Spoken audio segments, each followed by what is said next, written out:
We've been hearing all day today, over and over and over, that you don't necessarily have to race to create value or to get sponsored. Racing is the icing on the cake. Racing adds that credibility. It's a legitimacy. It's what gives you the foundation to create a platform to do something for sponsors. But you don't have to race. You can create value through social media. You can create value through many other ways, and you can be a brand ambassador and do many things for sponsors. So this next session is helping sponsors go viral. Do we have Blake Wilkie? Do we have Guy Trotter, owner of Surface Sun Systems, and Kyle Ahrensberg, owner of Vision Canopy? Do we have them queued up? Yep, I think it's good. Can you guys hear me? So yes, I heard you, Kyle. So we are curious. Why does a young brand, and you guys have relatively new brands compared to, let's say, BFGoodrich or Ford, young brands, what do you look for when sponsoring young athletes that aren't always on the podium? They do race, but they're creating additional media. Well, yeah, I mean, being a pretty early brand, I guess, still, I mean, been a couple of years, but really been very serious about it for the last two. We look for just a really well-rounded product when we looking for a partnership. You know, it's not always the biggest social media following or the best social media following. It's just kind of what fits into our profile. So we have, you know, athletes and partners, a bunch of them, big, that are all very different, and we kind of pick each one according to what our goal is with that person. So we being a new brand, we look for, you know, obviously sales. We need sales to keep everything going, but we also look for what they're doing on the track, off the track. I mean, that's like kind of where someone like Blake comes in. I mean, he's showcasing his life in front of everybody, and it's all interesting. There's never a dull moment, so it's cool to have someone like that. He fills a big void, and someone like that we can get value out of. Like, instead of partnering up with three people, we can get the same value out of partnering up with one person because they're so versatile. Well, and talking about that, Kyle, it's Tiffany. You know, Todd Robinson always says, Tiffany, do you know Kyle from Vision Canopy? Do you know Kyle from Vision Canopy? So it's always good to talk to you, Kyle. And talking about that with Blake, you mentioned the B2B and having those partnerships and doing all of those things. And with Blake having such a different outlook on how to create these viral videos, you know, I had a chance to talk to him last weekend, and Blake was just saying, this is stuff that I learned from the desert. This is stuff that, you know, my family and I did. And I always asked him about the colors that he's using and where it all comes from. And, you know, Blake was telling me that he's got a tattoo on his leg for his dad. He's got a tattoo for his mom. He's got a tattoo for his grandma right here on his heart.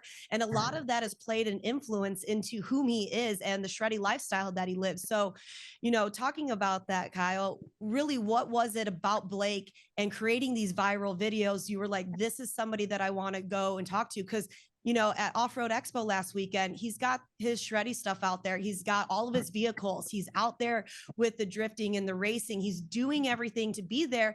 And such a young generation and demographic of kids are coming up and they want to be like Blake. So what was it about Blake that you were like, hey, we need to get this guy. He encompasses what we're trying to go for. Yeah, I mean, he fills a really big void, and a void that we didn't really have any, you know, capitalization on. We have a very wide range of athletes and partners that we work with, and Blake is by far the most different out of all of them. And it's great because he fills, he puts us in touch with an audience that we wouldn't be in touch with otherwise. And he's doing viral pieces, and he's so strong with social media and powerful social media, and has such a good, not just following, but engagement on it. And so he just, you know, it just was kind of a clear choice. I mean, there's no one else in this market that we're in that is like Blake. And he's not really even just in this market. He's in, you know, multiple markets that Vision Canopy can benefit from. Well, you guys are making me blush. Oh, hi, Blake. Well, and talking about that, since Blake's on here as well, you know, Shreddy did a scavenger hunt at Sand Sports Show. It was a great, great thing to do. You went through 500 bags before the show really kind of took off. You know, it's a 3-day event, Friday night, then we go into Saturday and we have Sunday. But by Saturday afternoon, these were out. So how does somebody like yourself and then also like Blake come together? And I'm going to let Blake answer this one. Blake, how did you come up with these ideas, these promotions, and said, hey, Kyle, these are things that I want to do. What can I do to help not only promote yourself, but myself and make it a collaborative effort? It was kind of going off of Urban Assault 3. You know, I want to do more to give back to the partners for their support to make this big piece come to life and get more eyes on the partners that helped me kind of fulfill a childhood dream. So, you know, we did sticker packs, we did the giveaway, or we did sticker packs. We had a landing page on Shreddy Life's website. We did shirts, we did posters, and then we wanted to do this scavenger hunt. And I didn't realize how impactful it was going to be. And I don't think any of the other partners did. I'm like, 300 to 500, but like 500 cards would have been gone on Friday had we not kept, you know, half of our stash for Saturday's crew, or Saturday's followers and people in the market to come and have something to do. So there's actually people that were mad that they couldn't participate because we ran out of stuff. So it just kind of, I don't know, for me, like I always want to over deliver and under promise. And I think that's something that we really do well with the program. So it's just, you know, adding those things instead of it being a logo on the car and in the video, and sharing exclusive content with them to have kind of first dibs and that recognition from the piece. It's like, how do we go above and beyond to make sure that everybody's happy at the end of this all? Well, I guess the big question that everybody has, and you are a master of it. If anybody ever wants to deny that, then they're not watching the internet. But you make videos go viral. You do a lot of cool things out there that make a video go viral. So how does this plan even come up? Is it one night you're hanging out with your buddies? This is what we want to do. Is there a bigger meaning? Because we always talk about the macro content that is delivered into micro content. And that's what you've just done with Urban Assault that you're talking about, macro content, delivering it into a micro one. So really, from you, the Shreddy Life Master, how do you make a content go viral? That's, you know, we were unsure on what engagement we were going to get from Urban Assault 3. You know, looking up to guys like Ken Block and BJ Baldwin and seeing what they've done, you know, and how they've progressed not only their recognition and footprint in the industries. It was kind of just taking a play out of their playbook, but kind of going with the unknown. I mean, to do it on the level that we did it for Urban Assault 3, it took so much effort and so much work. I mean, it was an 18-month project, and I ended up coming a little out of pocket, but it was, again, to fulfill a childhood dream. So there wasn't a guarantee on it, and definitely was on some pins and needles leading up to the release parties and the launch. But it was so much damn work, and I think it's over 3 million views now, and it really ramped up like after the first week. And the first few days were kind of slow, and then it ramped up. But some of that stuff's hit or miss on YouTube. You know, the engagement that it saw on Instagram, Facebook, and TikTok was high, but you know, some of that stuff, I feel like those numbers sometimes can be fudged, you know, depending on the engagement and all this other stuff. But I feel like YouTube's a pretty solid platform to kind of give you real hard numbers. And sometimes it's a gamble. I mean, it's crazy. Sometimes the stupidest videos, like say for social channels, blow up and get multi-millions of views. And then some of the stuff that you try to produce for Instagram that you put a lot of effort into, and the edit badass, the music, everything is just like super top notch. It barely gets any views. So it's weird. A lot of different platforms are kind of all over the place, but YouTube was the one that we wanted to see really big viewership and engagement. Well, and one more thing from that, you know, you said there's no guarantee in any of the content that you produce. you could be, doing a crazy card around and that gets 1 million views. And then you're saying that something that you put so much effort into, music, timing, made sure the edits were right, is nothing. So how does somebody like yourself or anybody that's wanting to produce viral content realize, hey, this went viral, this didn't go viral? So what's a piece of advice you'd give to them to not be discouraged when that piece that you put so much effort does not go viral?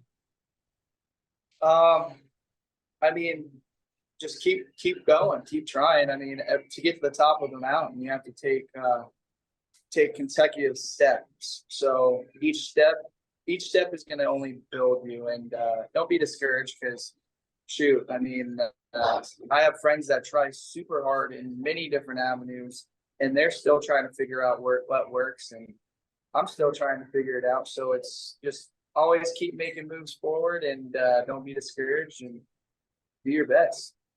I like it. I feel like the viral content mountain that we speak of has a lot of switchbacks. We think we're just going to go straight up here, but it's switchback all the way back, and it's slowly, finally, before we get there. So I appreciate that, and thank you for all of that. I'm going to head over to Guy Trotter right now.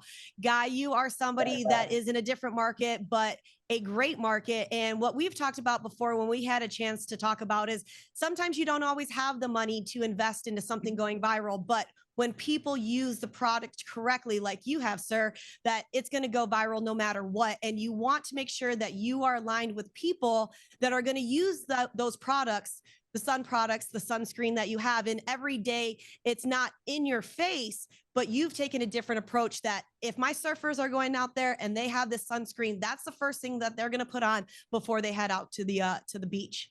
No, you're right. And it's really, we're a consumer good, right? And we're in the category that we're in, we're an afterthought in most everybody's lives. And our job is, our goal is to make it so that we're, it's an afterthought. The moment they do think of it, they're thinking of surface, and that's always been the goal. And so connecting to the consumer is it's not just a sticker on a car or on a surfboard or on a golf bag. It's a lot more than that for us. And again, Blake and I have known each other for a long time, and Blake just connects those dots for us super well. And those are the most important things. One thing that I think that with Blake saying that you get these hit and misses going on in social media, and you can't avoid them. No matter how much money you give social media companies, no matter if things happen, there's attractions that do and don't happen on a regular basis, and people's attention spans are really bad. What Blake does really good, and what really resonates for us, is that he makes people want to watch him. So you kind of take this whole other issue off the table when it comes to that, and that is engagement. And engagement happens on both ways. You can pay for the engagement, or you can get it fired like Blake does, where people literally tune into him after they get home from work or on a Saturday morning or whatever those cases are. So that's the important stuff for us, especially from a consumer afterthought product. What he's getting at is I'm basically always kooking out. Well, Guy, you were also talking about how Blake, you partnered with him to have him to relate to the blue collar everyday type of person. And that's kind of what it is. I saw him this last weekend at the expo. You have everybody from all demographics, all ages, all walks of life. Like Blake, he's relatable. He is a person that will stop and take the time to chat with you, take the time to sign your shirt, your hero card, anything that. And you said that Blake, every time he's a SoCal kid, he goes out, puts that sunscreen on. It's not necessarily in your face because he's not really trying to push a product. He's using a product that he believes in, and that's what makes it viral. And that is what keeps things like yourself and Kyle wanting to deal with Blake, is for the simple fact that it's not a push on being fake. It is something that he actually really uses, and he puts and incorporates in his everyday life. So with that for Blake, really, what was, besides knowing him for so long, knowing his story, his lifestyle, what was one thing that really drawn you to Blake to be like, hey, this is the guy. This is somebody who doesn't fake it. This is somebody who genuinely uses the product and genuinely loves the product. Yeah, no, great question. The biggest thing is he connects with people. And again, in the spot that we're in the category that we're in, being an afterthought, we need that connection. You need to have those people, those characters, those personalities that really resonate with people. And again, Blake just checked all those boxes. And again, throwing the friendship side thing aside, to your point, Blake connects all those dots, and that's what it's crazy, but. And I don't know how much Blake knows about this, but I use Blake as an example with a lot of other athletes that we talk to in other sports. If it's a lot of surfers, I bring Blake up, I show him what he's doing, because again, he's showing that he's connecting in a way that is so organic and so natural for him. And it's like then you start to get involved with all of his buddies that are around him, and you start to learn these guys I don't, Blake and I go, but we had lunch recently, and I go to his place, and it's like I've seen these guys yesterday, but that's important. That's important in branding. It's important in communication and important in resonating with people. And Blake doesn't, he doesn't fake it to me. He doesn't fake it to most everybody who's around him. He's real, and how he incorporates and integrates, if it's Vision Canopies or if it's HP tuners or Revlock or any of these things that are around him, how he incorporates those things into his daily life and speaks about them, man, that to me is just that's the quintessential part of what I want my brand to have in its arsenal. These athletes that connect with it, and again, they're this part of their life. You feel like it's not a show. It's just you're just hanging out with them. You're absolutely correct. And connecting the dots and connecting brands, we're going to head back over to Kyle real quick. Kyle, we've talked about this before in connecting brands. And not only do you have a person like Blake on your brand and helping you, but also all the companies that Blake knows, you also have not necessarily a direct connection to those brands, but if you're willing and wanting to move into a different space, like you've talked about moving into a brick and mortar space or moving into a different one, Blake is that person because he's connected with you. He's connected with other brands. Now he can bring you two together. How does that feel working with Blake? And is that an important thing when you want to partner with somebody and have certain products or certain brands go viral? Yeah, that's actually really, really important thing. That's probably one of the most important things that we look for in a partnership. We look for obviously it being a partnership, both ends got to have value. So on our side, the value comes from potential customers and just the brand itself. The brand itself, we pushed really hard into the motorsports category, as you're starting to see us everywhere. But we did that mainly because I love motorsports. Now us pushing into other categories like the surf category and the more lifestyle category, someone like Blake kind of connects those dots really well because he has followers in kind of all those categories and many more, but just from his so much lifestyle that he puts into his brand. I mean, look at him now. He's in the shop right now working. Took a break to do this. We're like welding on outside. Yeah. Oh, yeah. The shop is stacked. Sorry to cut you off, but no, you're good. But Kyle, I feel like this is what you wanted. Somebody that will show you right away what is happening. And he's making this go viral pretty much right now as well. He's just jumping in on it. And that's what I think that you're trying to showcase, that everybody wants to be a part of something that Blake's doing. Well, yeah, he makes it achievable. Like some of the other people in the industry, it's really that unachievable aspect that people follow him for, where I think the followers of Blake, they follow him because he makes what he does achievable, like him being able to build these cars and stuff like that. I mean, it takes an incredible amount of work and sacrifice on his side, but he makes it achievable. And that's why he has such a core following and a loyal following, because there's a lot of people in this world that want to do the fun things that he does. I don't know if all of them realize the 20 hours a day, every day work. Every time I talk to Blake, he's spread so thin on no sleep, just cranking. But Yeah. yeah, I don't think people understand that much of it, but it's that they follow him because he makes the unachievable achievable. And that's the glue that connects him to the everyday person. And that everyday person is someone that we're trying to break into hard in that market, as well as the B2B stuff with the other brands like Surface and stuff that that communicate with him and have a relationship with him. So we kind of can do co-branding opportunities with him. And, you know, we can both use each other's products as well. All right. Before we head over to you, Blake, to see what you're working on, Kyle had mentioned that you are the sparkle of what brings attention to brands. So Kyle, just elaborate just a little bit more on what you mean. What was it about Blake Wilkie that you said, I want to work with him? Yeah, I think it was, I said, he's, what did I say? He's the star on the Christmas tree. Of the star on the Christmas tree. Star on the Christmas tree, because everyone wants a Christmas tree and everyone sees a Christmas tree. But there's that thing that sticks out a little bit more, and that's Blake, just from his personality and stuff like that.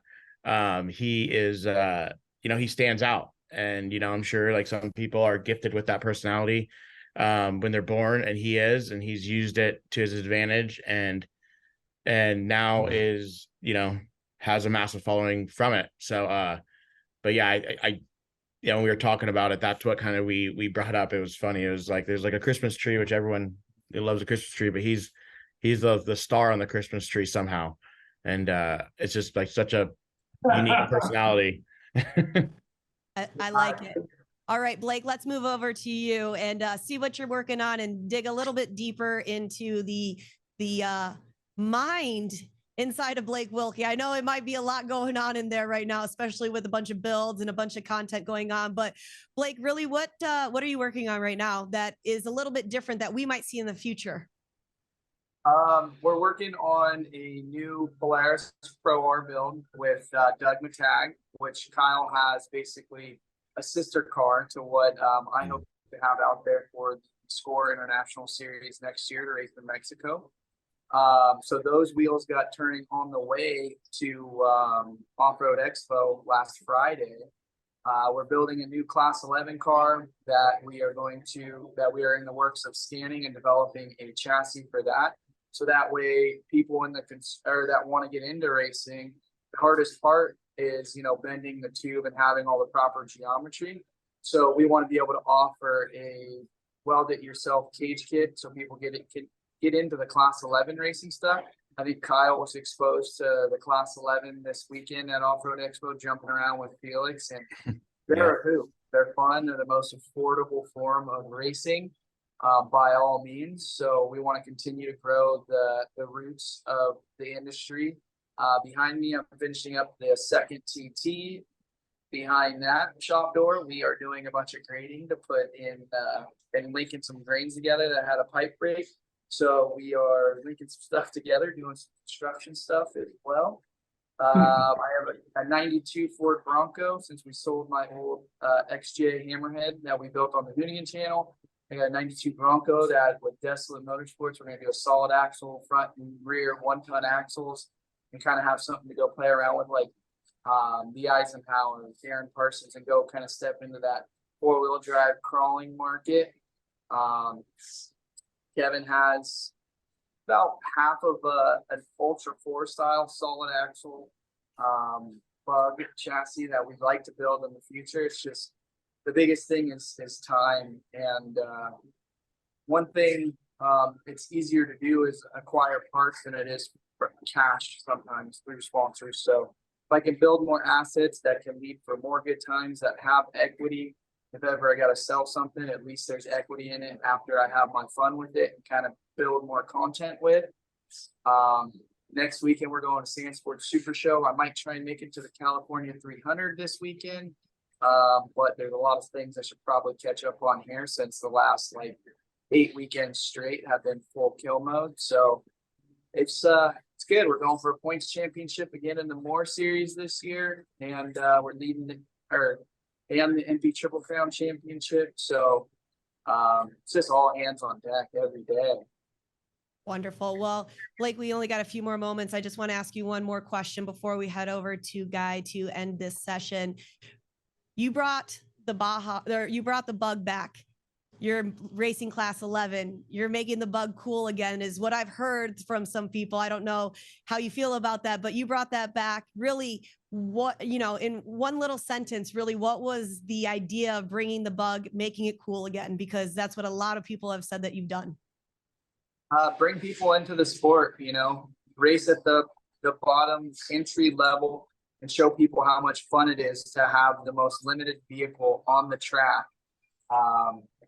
And just go bash the hell out of that. It's like beating a stock car in high school, but it just takes it, and it's so much freaking fun. Like, if you had to put fun and cost and stress all on the same plate as racing trophy truck class versus the class 11 class, I'm gonna pick class 11 with my knowledge, my experience, and everything.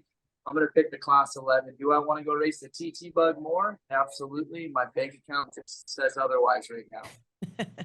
You're going to have to create some more viral videos that, of course, the entire internet and all of off-road racing and pretty much the entire United States and the world will probably see. Thank you so much, Blake.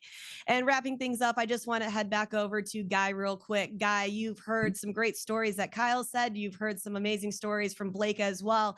And now you're encompassed in all of this. To really sum this up, what does it mean to have a personality, a friend represent your brand like Blake Wilkie? Well, yeah, I mean, he's kind of, you know, I've talked about this in several occasions, but my plans for him are far greater than what we're doing right now, and he's just kind of one of my cornerstones of the brand. He really is. I mean, we did the first Urban Assault together. I mean, or, you know, what little I gave to it, but Surface was a part of that, and you know, the ideas and the stuff that we have are just to work with Blake and integrate Blake. I want to my you know, like Kyle, my fan. I'm a super giddy fan of off-road racing, and Blake just is such a major part of that for me, for my business. I want to put Blake in, you know, some of our distribution channels, like we talked about, like Sportsman's Warehouse or Nordstrom Rack, or, you know, these really cool spots where Blake, you know, people don't see people like Blake, and it's such a special and powerful visual message sometimes when you see something like the TT bug and what Blake's doing, and then, you know, obviously introducing those people to Blake. And I want to do more of that kind of stuff. It's just such an important part of our brand. Gentlemen, Alex is back. Hey, thank you very much, Tiffany. That was great. Thank you for running that session. Was it you, Kyle, or was it you, Guy, who said that Blake is the glitter? That was interesting when we were talking about the session before. Who said that? And go into that real quick. Yeah, no, that was me. Yeah, it was just, yeah, we were trying to come up with a good word for him, and that's the only thing that made sense, I think. That is great. That's great. Well, thank you. Yeah, thank you. We're going to now head over to the next session. This is a great segue because we just talked about social media and creating value through ways, you know, incorporating your racing. Obviously, you're going to create social media for your sponsors, but you don't have to race to create value for sponsors. You just have to have really good social media, and you have to have a good presence. Social media is changing. It's evolving. There are closed platforms. There are open platforms. There are some platforms that reward the number of followers, and there are some platforms that reward the quality of content and the resolution of content. And I've learned a lot about social media and how it's evolved through Megan Meyer. Megan is the social expert. She is a social media coach, and she's taught me most of what I've learned throughout all this sponsorship development seminars and summits that we've done. So let's pull Megan up. Megan, are you there? Actually, there she is. I am. Hey, so real quick, how has social media evolved or changed since you got started in racing? Oh my gosh, it changes every single day. So I got started back when I was in college. It was around 2011.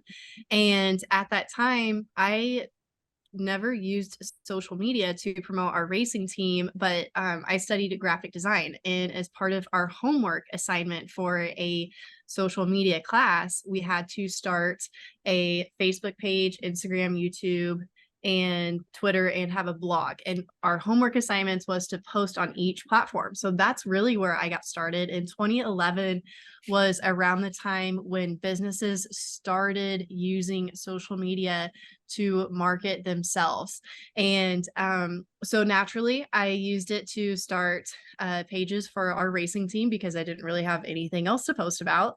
And it has just grown so much since then. And no, I kind of miss those days. It was much simpler. Now it's like you got to worry about the algorithms and everything changing. It is changing, and it's changing fast. It's so how do closed systems versus open systems work? And what I mean by that is I know Facebook, you have a number of followers, and Instagram, you have a number of followers. YouTube and TikTok, that content potentially could reach anybody if the algorithms pick it up and if the content and the quality is good and people are sharing it. I'm a young racer. I'm just starting out. I don't know what platform to be on. Do I need to be on Facebook, Instagram, Snapchat, TikTok, YouTube, X, Twitter? Where do I go? How do I start? Yes. So great question. I would say start with less so you don't get overwhelmed. So Facebook and Instagram are the two biggest ones, and they are the easiest ones to use. Everybody is on there. So you're very likely to reach the audiences that you are trying to reach. So one thing I always teach is focus on who your sponsors are trying to reach, who are their customers, because that's going to help you promote to the right audience. And so Facebook does skew to the older, older people, whereas Instagram's kind of more middle age. TikTok is younger. I feel like Snapchat is kind of coming back. Twitter, I don't know. I don't really use Twitter or Threads very much. And then YouTube is kind of used by anybody from my 2-year-old to grandma and grandpa. And so really depends on, number one, who you are trying to reach. And then also not trying to do all at once. So I would say just stick with Instagram and Facebook if you are just getting started. If you're more intermediate, then I would add on YouTube. And YouTube is something that I've been focusing a lot more today and this year. And I post shorts videos every single day on my YouTube channel. I literally take what I've posted on Facebook and Instagram Reels and just save it to my phone, post it on YouTube Shorts. And I've almost at 2,000 followers this year, and it's just been a couple months, and that's literally all I do is just post YouTube Shorts every single day. I am doing a couple more long form regular videos. That's about once a month. I do want to do more with that. Just haven't quite had the time to film them yet. But really, like, those are the three main ones. And those are the three that I teach inside my course, the Driven by Social Academy. And really, you can't go wrong if you're using those three. The other ones like TikTok or Snapchat or Twitter or Threads, they're a lot more limited on audience because not everybody uses them. And so again, goes back to who are you trying to reach? Is it within your target market, your sponsor's target market, and making sure this is actually the platform that they are hanging out on, so that way you can speak to the right audiences. And then you have a very logical, structured approach. You actually schedule your posts, and you have a calendar, and you know when you're going to create posts or when you're going to create content to post in the future. Can you talk about the importance of scheduling and being consistent? Yes, it makes it so much easier if you schedule out your content. So there's a lot of third-party apps that you can use, like Later, Planoly, Plan. There's tons of them. And honestly, I've never really used them because most of them you have to pay for if you want all of the features, and I don't want to pay for them. I just use the Meta Business Suite. So it used to be called Creator Studio until Instagram and Facebook created Meta. So now it is called the Meta Business Suite, and Facebook owns Instagram. So you can go into the Creator Suite for free, and you can use all of the features on Facebook and Instagram there, and it will let you to schedule your post. And so what I love about using this is that way it tells you the active times of when your followers are on, and it's specific to your page, not just not just overall everybody on Instagram or Facebook. It's specific to you. So for example, excuse me, for example, on my Instagram, my key time to post is around 4 o'clock in the afternoon. So about now this time, and I'm in Central Time. For the Randy Meyer Racing team page, which is my dad's racing team, the best time to post on his page is 11 a.m. Central Time on Instagram. So you can tell we have different times, and that's because we have different audiences that follow us, and different people based on their habits and their routine and their job, they're on social media at different times. And so I always look at that when I'm posting on my page or for a client's, is I just pull up the Meta Business Suite, and you can do it on a desktop, or you can do it on a mobile version. There's an app for that. Again, it's completely free, and it will literally tell you when to post. And then what's great about it too is it's evolved a lot as well. And so now there's a calendar feature as well. So you can go in there and you can schedule out for the entire month of October what you're going to post, as long as you already have the pictures and videos and your captions. If you have all that ready to go, you can go ahead, plan it, tell it exactly what day and what time to post for you. And you can just sit back and, go drink some wine or whatever you want to do, because it'll do it for you. So I love that. Nice. Now you talk a lot about the platform. Is there a format that works best, whether it's high resolution or vertical versus horizontal? And also the length of the content, does that matter? Do you score points with the algorithms by having a certain duration of content and video? So I do have an entire points system with the algorithm, and as far as duration goes, the shorter the better. And so one thing that I've noticed right now that is trending is, of course, Reels. Everybody knows that the short form vertical videos is trending, but if you can get them to be really, really short, it's a lot easier to get more views, because people are going to rewatch it over and over and over again. And you might notice that the next time you are scrolling on social media. So I love to post highlight videos, ones that are a minute long. 90 seconds is the maximum you can post for Reels. Okay. But again, if you can get something that's like 8 to 10 seconds, it's more likely to get more views, especially if you post a longer caption with it. Because if you notice, if you're watching Reels and you click on like the 3 dots to keep reading the caption, it pulls the caption up on top of the video while the video is still playing. So the longer it takes you to read that caption, the more plays the video is getting. So it's like a little hack that you can do if you're really trying to get more video views. Post something shorter and have a really long caption to go with it, and try it out. Social media is all about testing things out. So that's one thing that I have noticed that is starting to be a new trend. And but like I said, short vertical videos are always the best. So I recommend staying away from posting horizontal videos on social media. It's a lot. I mean, obviously you can do it on YouTube. Facebook, it's okay. Instagram, it's a no. And the reason why you want vertical is because if you look at your phone, you look at it long ways. And so you want the post to take up the whole real estate on your screen.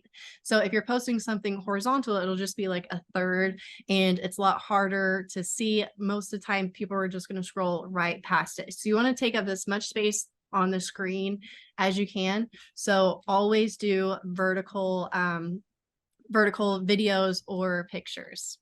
And then is there a value to the resolution at all, or does it matter? Because 4K seems like it's overkill. It's going to take up too much space. I think everything's 1080, or am I right? Does that matter? Yeah. 1080 is perfect for social media. You don't want to go too low, because then it'll get pixelated. Again, like you said, you don't want to go too high, because then it's overkill. It's just going to bog it down. So yeah, just stay, 1080. And honestly, like with my post on social media, 75% of it is just what I film on my phone. And so You know, as long as you film it on your phone and you don't, you know, try to edit it too much, the resolution should be perfect. So I'm curious how we heard a lot today about telling stories, and you know the value of social media is that you can share a story and tell your story to those who are following. When you're only making 8 to 10 second or even 90-second shorts, how do you tell your story? What's the secret there to getting the point across, or are those just highlights that then draw the viewer to a longer format video on YouTube or something? How does that Yeah, work exactly? you can do it a couple different ways. So that is one way. You could also do it to where it's a series, and you can do it Okay. where, you know, if you want to give it a name, you can, or you can just make it, what I do is I have content categories, and one of my categories is about me or personal information. And so I recommend at least once a quarter, but really like once a month would be great to just do a post where you introduce yourself and talk about how you got started racing, why you race, the vehicle that you do, all that stuff. Because you know, especially the more you start posting on social media, the more followers you'll get and the less they know about you, and they're not going to go and scroll back, you know, a month ago and watch a video. So you can definitely repost it, or if you want to split it up. So let's say you have 30 seconds. What I like to do is ask my audience, like in stories, put up a question box and tell them to leave a question. So I'll ask them, you know, what do you want to know about me? And then for each answer that comes in, I can turn that into a short reel and turn that into a series where I'm telling them about myself, you know, how I got started racing, how long I've been racing, why I'm in this car or this class, anything like that. So yeah, so there's a couple different strategies you can go about it. If you want to do just one long form video and drive traffic to that one, you can. So let's say you've got a really cool video that's over on YouTube. You can definitely use your Instagram and Facebook to drive traffic to that YouTube video. Or if you want to, you can either take that video, cut it up into little ones, or if you want to record ones where you are just talking to the camera and answering their questions. There's so many different strategies how you can do it, and it's really easy to do once you start thinking about it and you're like, oh yeah, I can make a video about this and this and this and this. How much of the videos that you create are just your own creativity versus sponsors requesting certain content and videos? Do the sponsors drive the creativity, or is that just all you knowing what the sponsor wants? It is mostly me. And so I do have agreements with my sponsors that I am going to make content for them. So whenever we are sitting down and we're determining, you know, what deliverables am I going to give to them, content for social media is one of the biggest ones. And I do this in two ways. So the first way is I have a videographer that's a really good friend of mine that I've worked with for years. A couple people in here might know him. It's Jeremy Cross with Dirt Collective. And so he used to be major player in the dirt world. Not as much now because I know he's in other industries, but he comes with me to every single one of my races, and we record videos all weekend long. So we do videos for my vlog series for YouTube, and then we also do commercials for the sponsors. And so I will post some of those on my social media feed, those commercials. Some of them only the sponsor gets, and they can, so I'll make the commercial for them. They can use it however they want to. And then the second way that we deliver content for sponsors with social media is just content that I make when I'm at home or I'm at the race shop. And so my main sponsor is Gunk. And the biggest product that we are promoting this year with them is the engine degreaser. And so I've just done homemade videos where I put my phone on a tripod, I open the hood of my daily driver, and I'm like, okay, look, here's the before, look how dusty and dirty this engine is. And then I'll show, like, I spray on the degreaser, let it sit for 10 minutes, and then you see the after. And so it's very simple, very homemade, doesn't require much editing, anything like that. I just add like closed captions onto the video. That's about it. And those videos do just as well, if not better, than the highly, high quality, high produced commercials that we get. You know, I was going to ask about that. Because sponsors obviously want you to make videos and they have certain requirements. And when you make a video for a sponsor, it's very hard for it not to appear commercial because you're promoting a sponsor, but you don't want to look like you're a real commercial promoting, that you're a paid representative. You want to be able to tell your story and incorporate that sponsor. What is that balance between keeping it real versus the commercialism that sponsors actually seek because they want you to hold that product, on camera? And sometimes maybe it's probably not the best thing to do to tell your story because you want your story to be independent of the sponsors. How do you balance that? That's tough for most racers.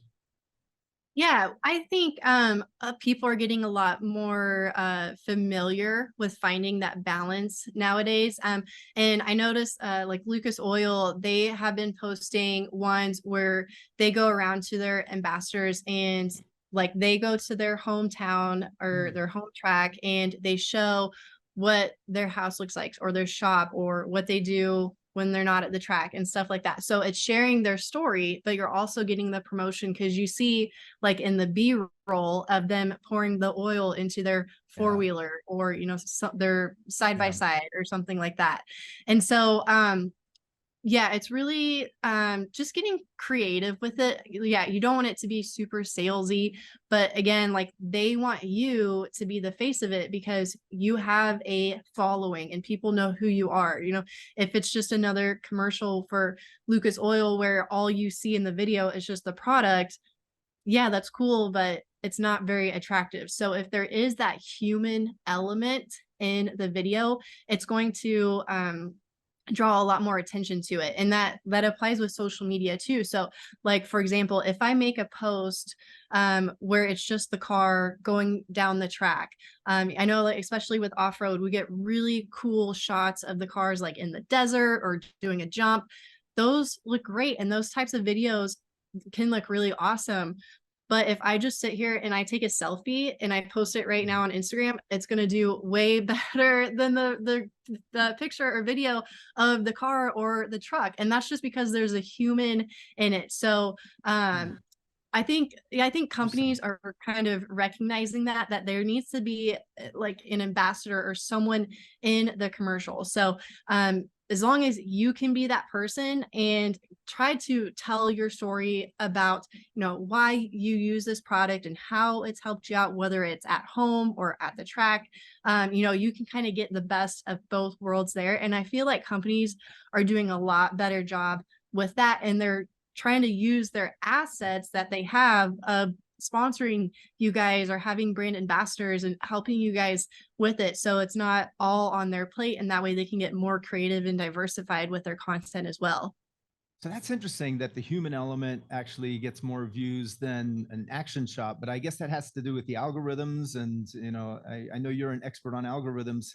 Can you explain that to us for a second? How do algorithms work? Is there a hack? Are there ways around it? Have you able to figure out algorithms and, just give us a quick one-on-one because it's something that I think a lot of racers on the call want to know. What type of content do I need to create so that the content gets caught by the platforms and shared to more followers? Or is it like Mr. B says, the algorithm is your audience. If your audience shares it, then it goes viral. How does that work exactly? Yes. So algorithms are really not as complicated as people make them out to be. So an algorithm is basically the ranking process. So it sorts all of this massive volume of content that is coming in. So every single time a person makes a post, the platforms, Instagram and Facebook, have to sort through every single post and figure out which ones that you want to see. So that way it makes your social media experience interesting. And if you notice, every account is going to be different. So like for me, I see lots of like not only racing, but I see lots of cat videos or babies because I'm a mom now and stuff like that. Whereas like my husband's, it's more about dirt bikes and construction and working out because that's what he's into. So every person's experience on social media is going to be different, and that's because of the algorithm. And so it estimates what type of post it thinks you're going to be interested in, and it takes that predictions and it has signals that it uses based on your history of what you have interacted with in the past. And it resets every single time you open up the app as well. And so That's interesting. there's four main algorithms on Instagram and Facebook. And so I'll go through them really quickly. The first one is stories. And so stories is, the circles, someone's profile picture you see, they're only up for 24 hours. And so the signals that the algorithms use for stories is first based off of your history of viewing. So are you even someone that watches stories? And then it goes into who are you interacting with? What video? So when you're watching someone else's video, who is it that you're watching? Do you like to watch a person's stories quite a bit? And so that one will show up first in your timeline. Then also, are you replying to them? Do you react to them? Are you sending them a message? And so that gets more points with the algorithm. And then the next signal is how close are you with that author? So is it someone that you like to interact with, not only on stories, but on your DMs, or do you comment on each other's posts? Or is it someone that maybe you've never talked to before on social media? So the next algorithm is for your feed. And again, this is accounts you follow. So stories and feed is accounts that you already follow. So the signals for your feed accounts is what are you interested in? So what type of posts have you interacted with in the past? So again, like I said, for me, I like funny cat videos because I have a cat. And so for me it shows, and you know what, this actually happened this week. So a few days ago I saw a post on Facebook of a cat that was up for adoption, and I thought it was the cutest thing ever, and I clicked on it, and now I am seeing tons of posts on my Facebook of cats up for adoption. And it's all because I clicked on that one post. So on your feed, it's the number one signal is what do you interact with? What's your interest? And then the next signal is how popular is that post? So is it something that a lot of people are viewing and sharing and clicking on?